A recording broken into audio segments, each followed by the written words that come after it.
இப்போ நம்ம காலம் சார்ந்த கணக்குகள் பார்க்க போகிறோம்.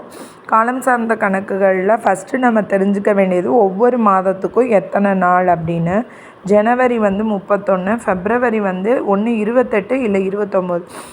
லீப் இயர் அப்படின்னா 29 இருக்கும், சாதாரண வருஷம்னா 28 இருக்கும்.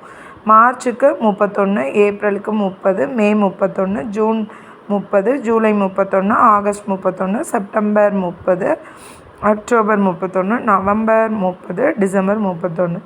அதே மாதிரி முக்கியமான நாட்கள் எல்லாம் தெரிஞ்சிருக்கணும். சுதந்திர தினம் ஆகஸ்ட் 15, குடியரசு தினம் ஜனவரி 26, தொழிலாளர் தினம் மே 1, காந்தி ஜெயந்தி அக்டோபர் 2, இளைஞர் தினம் ஜனவரி 12, அடுத்தது ஆசிரியர் தினம் செப்டம்பர் 5, குழந்தைகள் தினம் நவம்பர் 14.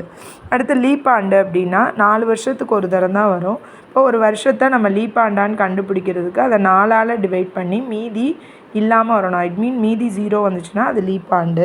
அப்போ அதுக்கு ஃபெப்ரவரிக்கு எத்தனை நாள்னா 29 நாள். இப்போ 2004 லீப் ஆண்டான்னு எப்படி கண்டுபிடிப்போம்? 5 20 வகுத்து பாருங்கள். 0வை மேலே ஏற்றிடுங்க. ஒரு நாங்கள் 4 இறக்குறீங்க, ஒரு நாங்கள். அப்போ மீதி என்ன வந்துருச்சு? 0 வந்துருச்சு. அப்போ 2004 என்ன ஆண்டு? லீப் ஆண்டு. அப்போ இதுக்கு ஃபெப்ரவரிக்கு எத்தனை நாள்? 29 நாள்.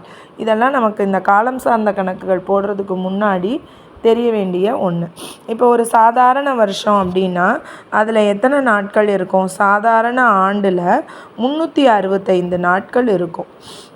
இதே லீப் ஆண்டு அப்படின்னா ஒரு நாள் கூட இருக்கும். அந்த ஒரு நாள் ஃபெப்ரவரியில் கூட இருக்கும். ஐ மீன் 366 நாட்கள். இப்போ 365 நாட்களுக்கு எத்தனை வாரங்கள் அப்படின்னு கேட்டால் வாரத்துக்கு எத்தனை நாள்? 7 நாள்.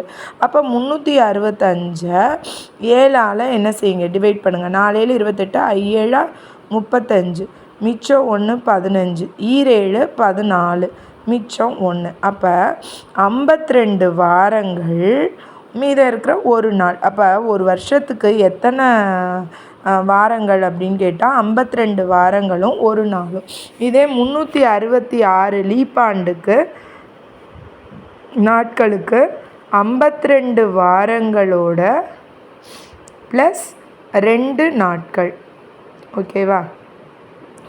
அதுக்கப்புறம் நம்ம இந்த காலம் சார்ந்த கணக்குகளில் ஒவ்வொரு கிழமைக்கும் ஒவ்வொரு நம்பர். ஞாயிறுக்கு 0, திங்கள் 1, செவ்வாய் 2, புதன் 3, வியாழன் 4, வெள்ளி 5, சனி 6. இதுதான் இதனுடைய மட்டு எண் அப்படின்னு சொல்லுவோம். அப்போ இது எல்லாமே தெளிவாக தெரிஞ்சால் தான் நம்ம என்ன செய்ய முடியும்?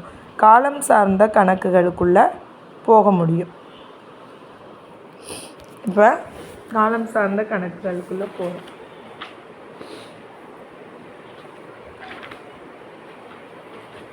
ஒரு சம் சொல்கிறேன். 2018ஆம் ஆண்டு ஜூன் 15ஆம் நாள் வெள்ளிக்கிழமை. என்ன கிழமை? வெள்ளிக்கிழமை எனில் ஜூலை 23 என்ன கிழமை? செய்யலாமா? ஃபஸ்ட்டு இது எந்த மாதத்தில் ஆரம்பிக்குது, எந்த மாதத்தை கேட்டிருக்காங்க அதுவரை எழுதுங்க.